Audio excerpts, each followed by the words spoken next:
Ya, dia nggak di sini. Ya. Tapi saya disindir lagi dalam pertemuan kemarin dengan Presiden di Hambalang. Dia bilang, apakah kita akan mau dikebulin terus oleh pajak dan bea cukai? Itu pesan ke saya dari Presiden. Walaupun dia ngeliat saya untuk pintu. Nah itu sorotannya apa Pak pas rapat di Hambalang Pak? Ada praktek under invoicing yang masih besar, yang nggak terdeteksi di pajak dan bea cukai. Dan kebetulan kita sudah galakan kan yang sebelumnya tim 10 dari LNSP udah bagus sekali hasilnya.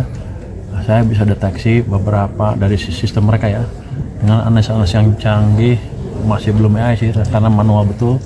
Dengan data yang lebih lengkap kita bisa deteksi bahwa beberapa perusahaan sawit melakukan under invoicing ekspor separuh dari nilai ekspornya. Itu akan kita kejar ke depan dan mereka nggak bisa main-main lagi.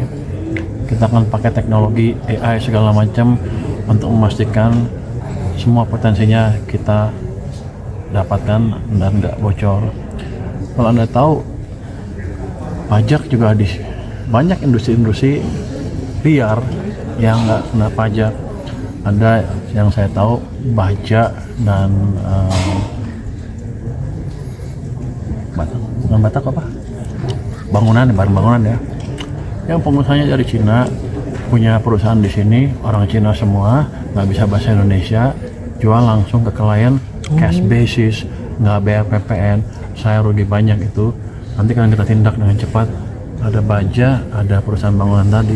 Kalau baja aja katanya potensinya kata orang yang sudah insaf itu setahun bisa 4 triliun lebih. Jadi besar itu, ada banyak perusahaan. Tapi yang saya heran adalah ada perusahaan yang semiliar itu yang perusahaan dari asing, full asing bisa beroperasi di sini. Sementara orang pajak selama ini seperti agak tutup mata. Kalau saya tahu kan mereka pasti lebih tahu dari saya. Yang bea cukai seperti itu juga kita pelajari. Jadi kita akan rapikan organisasi pajak dan bea cukai supaya bekerja lebih serius ke depan. Kalau bea cukai ancamannya clear loh dari sana bahwa kalau nggak bisa betulin setahun ya betul-betul dirumahin. Jadi saya akan selamatkan supaya 16.000 orang itu tetap bekerja, tapi yang bagus yang kerjanya, yang jelek-jelek kita akan rumahkan, saya akan katakan betul. Apakah reorganisasinya nanti setelah Kortex selesai kan Pak? Enggak. Reorganisasi Dirjen Pajak setelah Kortex selesai kan? Kenapa? Seminggu 2 minggu kita beresin. Oh seminggu. Under invoicing perusahaan sawit tadi itu nilainya berapa potensinya? Itu kan kita lihat kapal per kapal. Let's say itu praktek yang biasa mereka lakukan. Saya kan baru dapat 10 perusahaan besar, itu dapat sekitar 50% kira-kira itunya. Kalau pukul rata ya kira-kira yang total ekspor mereka yang diakui lah separuhnya. Jadi nanti kita beresin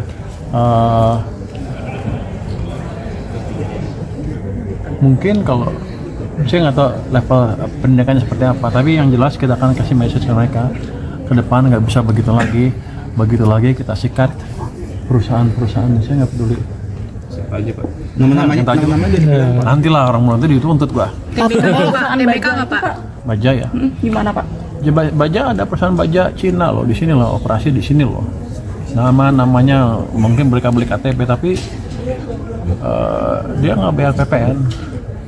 Nanti kita tadinya mau digerebek, tapi nanti deh kita lihat saatnya. Presiden udah tahu ya Pak berarti ya? Ya? Presiden juga udah tahu Pak soal perusahaan-perusahaan under invoicing sawit, terus baja Kalau juga. dia lihat gambar besarnya, dia tahu bahwa ada invoicing sawit, ada invoicing batu bara.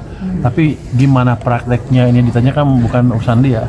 Itu bagian saya untuk memastikan saya bisa menjalankan pesan Presiden itu berkali-kali. Gua pikir sekarang baru 4 bulan kan di sini. Kalau 6 bulan lebih nggak ada implementasi lagi ya berarti gua nggak becus gitu kan dalam penilaian atasan kan. Jadi saya akan pastikan kita bergerak ke arah yang diarahkan oleh pemimpin saya. Pak Purbaya, terkait bonus atlet SEA Games kan 500 juta ditambah jadi 1 miliar kata Pak Prabowo, itu dari APBN atau bukan ya Pak? Emang dari mana? Apa dari kantong Pak Prabowo? Enggak lah, dari APBN. Emang nggak boleh ngomong itu? Kan besok kan mau dibaginya kapan ya? Hari ini Pak jam 3. Oh, dari APBN itu Dari APBN. dari dana tertentu ya. Berapa Pak dari Kemenkyu mengalokasikannya? hanya 580 sekian, tapi katanya turun jadi 480. Saya detailnya yang tahu itu di Kementerian. 480 miliar Pak. Ya. Oke, makasih. Pak, berarti tadi DHE 100% itu juga gara-gara praktik undervoicing itu ya Pak? Under invoicing apa? Ya, akhirnya DHE SDA itu ditetapin 100% begitu. Gara-gara itu salah satu alasannya. Enggak, itu karena mereka cuma taruh di situ biasanya mereka taruh di bank kecil langsung kan rupiahin tuh, pindahin ke bank kecil, langsung beli dolar lagi keluar. Jadi cuma sebentar keluar lagi. Jadi kita ditipu. Sebenarnya saya nggak tahu motifnya kenapa lebih senang di luar. Bang mereka niatnya jelek atau gimana? Kan sebagian juga pinjam uang dari bank-bank Indonesia di Indonesia kan. Kenapa dibawa keluar, itu yang agak aneh. Tapi nggak apa-apa. Kita lihat seperti apa pelaksanaan beberapa bulan ke depan. Nanti kita akan evaluasi terus. Yang jelas, kalau ada kebijakan DHE untuk menjaga dolar supaya nggak keluar hasil ekspor tadi, ya kita harus jalankan dengan baik, dengan konsisten, dengan optimal. Kalau enggak, pemerintah akan jadi bahan ejekan aja. Saya nggak mau itu. Pak, sisa surplus BI Pak mau ditarik ke APBN ya sebelum diaudit. Ya? Sisa surplus BI katanya mau ditarik ke APBN sebelum diaudit dengan adanya PMK baru itu. Oh, saya nggak tahu. Mungkin sudah. Kasih ya. Kapan lagi nih Pak? Ini kan 2,5 dipukul rata semua daerah ya Pak. Apa ya? Batas maksimal defisit APBD itu dipukul rata 2,5%. Dari PAD. Itu berarti udah nggak ngelihat sesuai kapasitas daerah masing-masing kayak tahun Nah, nanti kita lihat ya. Yang jelas kita maunya kalau dia bisa belajarnya bagus, bisa ditambah loh. Tapi kalau kayak sekarang sisanya masih 100 triliun lebih seluruh daerah, kan ditambah juga percuma. Malah saya mau ngincer-ngincer, bisa nggak saya ambil? Pak, sidang debottlenecking kapan lagi Pak? Apanya? Untuk juga apakah sudah ada pendidikan? Oh, belum. Nanti saya mau ketemu besok ketemu Rudi. Pak, November kemarin Apakah salah satu vendor yang dipertimbangkan itu ada Iya. Bukan vendor itunya, apanya teknologinya kita pakai. Jadi ini dia akan kita pakai untuk memonitoring produksi rokok. Tadinya saya skeptis, orang-orang udah baik, pasti insaf segala macam. Tapi lihat gejala di beberapa tempat, sepertinya memang nggak semuanya orang baik. Jadi kita taruh itu supaya kita dapat hasil yang seperti seharusnya. Sebenarnya kalau dengan sistem yang sudah ada sekarang dan kita cukup sekarang dengan sistem yang baru disampaikan oleh VT itu gimana Pak sebenarnya? Oh, lebih bagus. Akan lebih efektif karena dia betul-betul real time kan. Mesinnya taruh di sana di detektor depan mesin, keluar semua langsung bisa dimonitor dari pusat di setiap mesin produksi mereka. Jadi harusnya nggak bisa manipulasi lagi.